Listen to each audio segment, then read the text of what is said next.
बिहार की राजनीति में सीट शेयरिंग को लेकर घमासान तेज हो गया है। लोक जनशक्ति पार्टी रामविलास के राष्ट्रीय अध्यक्ष और केंद्रीय मंत्री चिराग पासवान ने साफ साफ कह दिया है कि वे किसी भी कीमत पर सम्मानजनक सीटों से समझौता नहीं करेंगे। प्रभु सम्मानजनक ही रहेगा, सम्मान से समझौता करके तो कौन किस गठबंधन में रहा है। चिराग पासवान ने पटना में कांग्रेस वर्किंग कमेटी की बैठक और राजद कांग्रेस गठबंधन पर बड़ा हमला बोला।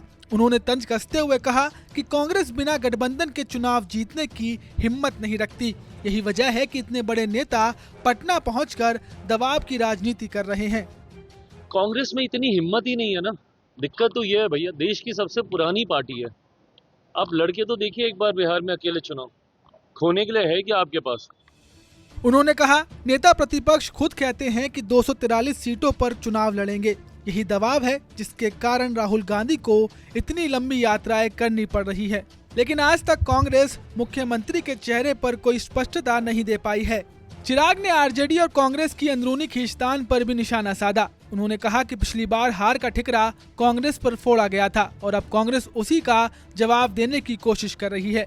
लेकिन सच यही है कि कांग्रेस ना तो बिहार में अकेले चुनाव लड़ सकती है और ना ही जीत सकती है। उसके पास खोने को कुछ नहीं मगर ताकत भी नहीं है कि राजद के बिना मैदान पर उतर आए। जिस तरीके से पिछली बार ठीकरा पूरा कांग्रेस में फोड़ा गया कि इतनी सीटें दिए थे, इतनी जीते, स्ट्राइक रेट आपका इतना कम था, तो अब कम देंगे। कहीं ना कहीं ये उसका जवाब देने का प्रयास। अपने राजनीतिक सफर का जिक्र करते हुए चिराग पासवान ने कहा कि उनके खिलाफ सवाल जरूर उठते हैं, लेकिन उन्होंने हिम्मत दिखाई और 2020 का विधानसभा चुनाव अकेले लड़ा था, जबकि कांग्रेस और राजद में इतनी क्षमता ही नहीं कि वे बिना गठबंधन के चुनावी मैदान में टिक पाए। चिराग पासवान पे जरूर निशाना साधेंगे, अरे अकेले लड़े, क्या हो गया। अरे कम से कम हिम्मत तो रखी मैंने अकेले चुनाव लड़ने की 2020 में। इनमें से किसी में हिम्मत है तो एक बार अकेले चुनाव लड़के दिखा। अब इस बयान का जवाब देते हुए तेज प्रताप यादव ने भी चिराग पर हमला किया है। तो दम रखती है तो भाजपा से गठबंधन क्यों की है? भाजपा से गठबंधन तोड़ लें चिराग पासवान। जब दम रखती है, जब उनमें दम है, 243 पे लड़ जाएं तो भाजपा से पहले निकल के तो दिखाएं। वो भाजपा से निकल जाएं चिराग पासवान और उसके बाद 243 सीट पे वो लड़ लें।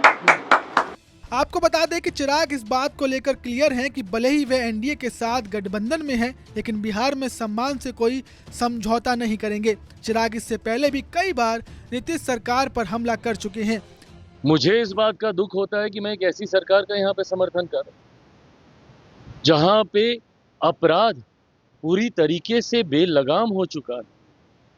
इस पे नियंत्रण पाना जरूरी होगा, नहीं तो इस तरीके से बिहार और बिहारियों की जिंदगी से होता हुआ खिलवाड़ बिहार को बहुत बुरे अंजाम तक पहुंचाएगा। ऐसे में चिराग ने साफ कर दिया है कि उनकी पार्टी किसी भी हाल में सम्मानजनक सीटों से पीछे हटने वाली नहीं है। उनके इस बयान ने बिहार की सियासत को और गरमा दिया है। अब सवाल यह है कि आगामी चुनाव में सीट शेयरिंग का गणित किसके पक्ष में जाएगा और क्या चिराग पासवान एक बार फिर अपने तेवर से पूरे समीकरण को बदल सकते हैं। बिहार की राजनीति में सीटों की इस जंग ने न सिर्फ गठबंधन की मजबूती पर सवाल खड़े कर दिए हैं, बल्कि आने वाले चुनावी मुकाबलों को और दिलचस्प बना दिया है। अब आप इस मामले पर क्या सोचते हैं, हमें कमेंट कर जरूर बताएं। नमस्कार, मैं हूं मानक गुप्ता। अगर आपको हमारा ये वीडियो पसंद आया हो तो इसे लाइक और शेयर जरूर करें और हाँ, हमें सब्सक्राइब और फॉलो करना ना भूलें ताकि आप देश और दुनिया की कोई खबर मिस ना करें। तो जुड़े रहिए हमारे साथ और देखते रहिए न्यूज़ 24।